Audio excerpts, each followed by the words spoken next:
آ جائیں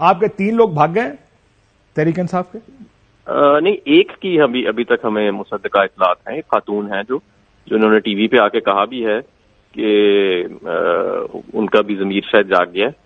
تو لیکن باقیوں کی تو ابھی کوئی اطلاع نہیں ہے. ہم ابھی بڑے کانفیڈنٹ ہیں کہ انشاءاللہ تعالیٰ یہ ووٹ آف کانفیڈنس جو ہے یہ ہم انشاءاللہ اس میں کامیاب ہوں گے. سر اگر کانفیڈنٹ ہیں تو آپ کو وقت دیا ہوا تھا کورٹ نے کہ آپ اپنا ووٹ آف کانفیڈنس لے لیں، لیکن ابھی تک کوئی آثار نظر نہیں آ رہے ووٹ آف کانفیڈنس کی. کیوں نہیں لے رہے اگر آپ کے سارے بندے؟ نہیں، جو ججمنٹ آئی ہے اس میں تو یہ نہیں لکھا ہوا کہ آپ ووٹ آف کانفیڈنس لے لیں. اس میں لکھا ہوا ہے کہ اگر آپ لینا چاہتے ہیں بائی دا وے تو ہماری جو ججمنٹ ہے وہ آپ کو روکے گی نہیں. میں نے یہی کہہ رہا ہوں کہ لینا چاہتے ہیں تو لے لیں، وہ آپ نہیں لے رہے. ہاں تو ہم لینا چاہتے ہیں، ہم انشاءاللہ تعالیٰ لے لیں گے انشاءاللہ اگلے ہفتے کے اندر.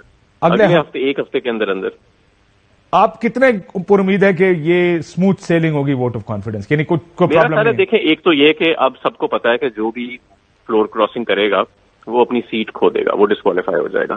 لیکن دوسرا جو معاشرہ اسے سینسر کرے گا، مطلب آپ یہ دیکھیں کہ وہ جو 20 لوٹے بنے تھے قومی اسمبلی میں بنائے گئے تھے اور عالمی ضمیر فروش آئے تھے اور انہوں نے پیسے چلائے اور سندھ ہاؤس میں باندھے، وہ ان لوگوں کو معاشرے نے رد کر دیا ہے. وہ منہ دکھانے کے کسی کو قابل نہیں رہے پورے معاشرے کے اندر، اور وہ چھپتے پھر رہے ہیں اپنے حلقوں میں جانے جوگے رہے ہیں. تو یہ جو سیاسی لوگ ہیں وہ تو ظاہر ہے کہ یہ جو اس وقت عوام کا موڈ ہے، عوام کا سینٹیمنٹ ہے، اس کو بڑی غور سے دیکھتے ہیں اور سنتے ہیں. کیونکہ جتنی مرضی سازش کر لی جائے، جتنا مرضی پولیٹیکل چیزوں کو انجینئر کر لیا جائے، ایونچولی جمہوریت میں جو لوگوں کی رائے ہوتی ہے وہی پھر اوپر اقتدار کے ایوانوں تک ان کی نمائندگی پہنچ جاتی ہے. آپ زیادہ دیر سے روک نہیں سکتے. تو یہ سب کو پتا ہے، سب کو نظر بھی آ رہا ہے کہ انشاءاللہ یہ آنے والی حکومت پاکستان تحریک انصاف کی ہے، اور یہ پارلیمنٹ کے اندر بھی اور پارلیمنٹ کے باہر بھی بائی فار سب سے بڑی جماعت ہے اس وقت پاکستان کی. اور یہ سارے سرویز اور بائی الیکشنز بھی میری اس بات کو ویلیڈیٹ کرتے ہیں. ٹھیک، یہ بتائیے کہ کوئی سیاسی آدمی کوئی سیاسی آدمی انلیس کہ اس کا ضمیر بہت ہی زیادہ جاگنے کو پھر رہا ہو یا اس کو بہت ہی زیادہ پیسوں کی ضرورت ہو، تو میرا تو نہیں خیال کہ کوئی فیکٹس کے اوپر کوئی فیصلہ کرے گا. اس میں 2 چیزیں ہوتی ہیں نا. ایک تو یہ ہوتا ہے کہ آپ کو یہ بھی دیکھنا ہوتا ہے کہ مجھے اگلا ٹکٹ پارٹی دے گی یا نہیں دے گی. تو بہت سارے لوگوں کو یہ بھی اگر شک ہو کہ پارٹی اگلا ٹکٹ نہیں دے گی تو وہ ان لوگوں کے ساتھ بھی آپ کی پارٹی کو یا کسی کو بھی پرابلم ہو سکتی ہے. عموماً اس وجہ سے بھی لوگ جاتے ہیں کہ ٹکٹ نہیں. لیکن ہم تو یہ پہلے ہی اناؤنس کر چکے ہیں نا کہ پاکستان تحریک انصاف کے ساتھ جو لوگ کھڑے رہے ہیں elected M P As M N As, ان کو ٹکٹ دوبارہ بھی دیا جائے گا، ان کے ٹکٹ چینج نہیں کیے جائیں گے. تو یہ بات تو بارہا عمران خان صاحب کر چکے ہیں، اور اس وقت تو نمبر 1 چوائس پورے پاکستان میں اگر کسی ٹکٹ کی ہے تو وہ تو پاکستان تحریک انصاف کی ہے. ٹھیک ہے، یہ بتائیں کہ رن آف الیکشن کا کتنا امکان ہے آپ کے خیال میں؟ رن آف الیکشن دیکھیں، اگر تو ہمیں پہلی تو ہماری یہی کوشش ہے اور انشاءاللہ امید بھی پوری ہے، کیونکہ ابھی تک تو جو ہمارے نمبرز کی ٹیلی ہے وہ ہمیں ووٹ آف کانفیڈنس میں الحمدللہ پار کرا رہی ہے. تو اگر معاملات رن آف الیکشن میں چلے گئے تو وہاں پہ تو ہم بہت زیادہ کانفیڈنٹ ہیں، ادھر بھی ہم بہت کانفیڈنٹ ہیں، کیونکہ وہ جیتنے کے لیے پھر جو ضمیر فروش لوگ ہیں ان کو کوئی 15 کے قریب یا اتنی کافی بڑی تعداد میں ایم پی ایز جو ہیں ان کو پیسے دینے پڑیں گے. تو اتنی تعداد میں پیسے دینا اور اتنے لوگوں کو مینج کرنا اور اتنے لوگوں کا سڈنلی ضمیر جاگنا وہ ان لائکلی ہے. تو وی آر کوائٹ کانفیڈنٹ کہ انشاءاللہ تعالی we will carry the day. Again میں کچھ دوستوں سے بات کر رہا تھا تحریک انصاف میں، جن لوگوں سے ہم ظاہر ہے یہ کانورسیشن تو چلتی رہتی ہے کہ پولیٹیکلی کدھر کھڑے ہیں، کیا صورتحال ہے. زیادہ لوگ کانفیڈنٹ نظر آئے کہ رن آف الیکشن ہم جیتیں گے.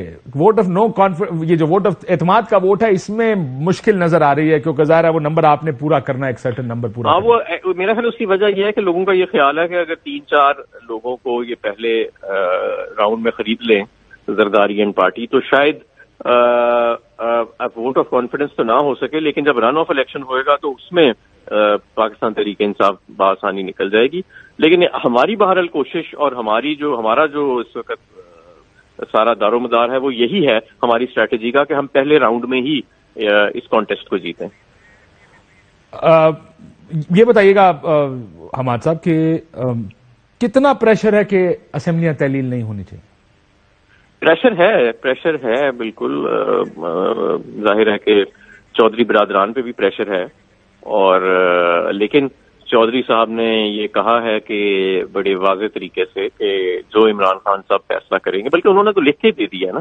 انہوں نے تو جو ایڈوائس چیف منسٹر بھجواتا ہے گورنر کو اسمبلی ڈیزالو کرنے کے لیے، بائنڈنگ ایڈوائس ہوتی ہے، وہ تو دستخط کر کے آلریڈی عمران خان صاحب کے ہاتھ میں تھما دی ہے اور وہ عمران خان صاحب کے پاس زمان پارک میں موجود ہے. تو پریشر اپنی جگہ ضرور ہے. ظاہر ہے کہ یہ سارا جو سر ویسے مہات صاحب ویسے آپ کو پتا نا کہ کتنے لوگوں نے کھڑے ہو کے استعفیٰ دیا تھا؟ آپ کو پتا ہے کہ عموماً ہوتا یہ ہے کہ جو ممبران اسمبلی ہوتے ہیں استعفیٰ پارٹیاں لے کر رکھ لیتی ہیں، لیکن اسپیکر کہتا ہے پاجی میرے کو کلے آؤ گے تو فیصلہ ہوگا کہ استعفیٰ میں نے منظور کرنا ہے کہ نہیں. یہاں پر بھی یہ ممکن ہے کہ استعفیٰ انہوں نے ایڈوائس یا سمری دے دی ہو عمران خان صاحب کو، لیکن جب موقع آئے اور اگر وہ کہیں کہ میں نے نئی اسمبلی تحلیل کرنی تو پھر وہ مکر بھی سکتے ہیں اس چیز سے.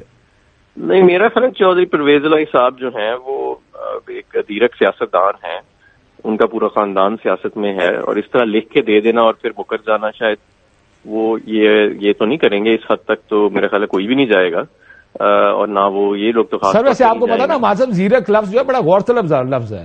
جو زیرک سیاستدان ہوتے ہیں نا وہ بڑے زیرک ہوتے ہیں. ہاں نہیں، خطرناک ہوتے ہیں، اس میں کوئی شک نہیں ہے. یہ دونوں دو دھاری تلوار ہوتی ہے، لیکن روایتی سیاستدان تو ظاہر ہے سارے ایسے ہی ہوتے ہیں. لیکن میرا خیال ہے کہ کیونکہ ان کے ساتھ ایسی روایت ایسوسیٹ کی جاتی نہیں ہے پرویز الہی صاحب کے ساتھ یا ان کے گھرانے کے ساتھ کہ وہ لکھ کے دے دیں اور پھر بعد میں مکر جائیں، تو آئی تھنک کہ وہ کوئی ایسی نئی روایت بنانے کی اس وقت کوشش بھی نہیں کریں گے اس سٹیج میں اپنے کریئر کے. آخر میں بتائیں، مجلس وحدت مسلمین انہوں نے تو بتا دیا کہ وہ ووٹ نہیں ڈالیں گے آپ کو، MWM نے.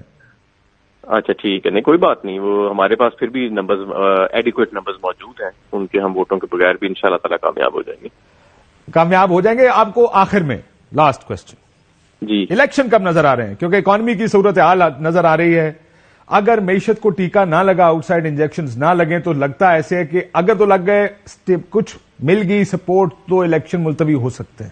ملتوی مطلب وہ اپنے وقت پر ہوں یا اسے بھی آگے لے جانے کی خواہش تو ہے مسلم لیگ نون کی. آپ کو as somebody who understands economy also, somebody who is looking at politics also, آپ اپنی پارٹی کو بھی دیکھ رہے ہیں، جو گفتگو ہو رہی ہے وہ بھی دیکھ رہے ہیں، آپ کو الیکشن کب نظر آ رہے ہیں؟ دیکھیں، دو ڈیٹس ہیں، ایک تو یہ مارچ اپریل کی جو ڈیٹ ہے، ایک تو یہ ڈیٹ ہے، اور دوسری ڈیٹ ہے جون کی. کیونکہ جون میں آپ کا IMF پروگرام ایکسپائر ہو رہا ہے اور نیا پروگرام جو ہے وہ یہ پروگرام ایکسٹینڈ نہیں کرتی IMF نا، ان کا یہ پالیسی نہیں ہے.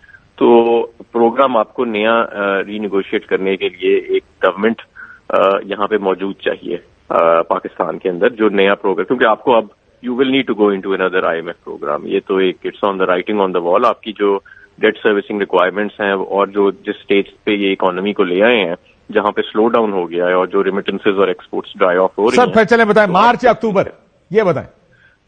نہیں، میں آئی وڈ سے کہ مارچ اور جون کے درمیان میرے خیال میں، یہ میری رائے ہے، لیکن from an economist point of view کہ IMF پروگرام ایکسپائر ہونے سے پہلے الیکشنز اور ایک نئی حکومت کو ٹرانزیشن آف پاور ہونا بہت ضروری ہے، ورنہ ہم یہ جو ڈیفالٹ کا خطرہ ہے نا یہ ٹلے گا نہیں.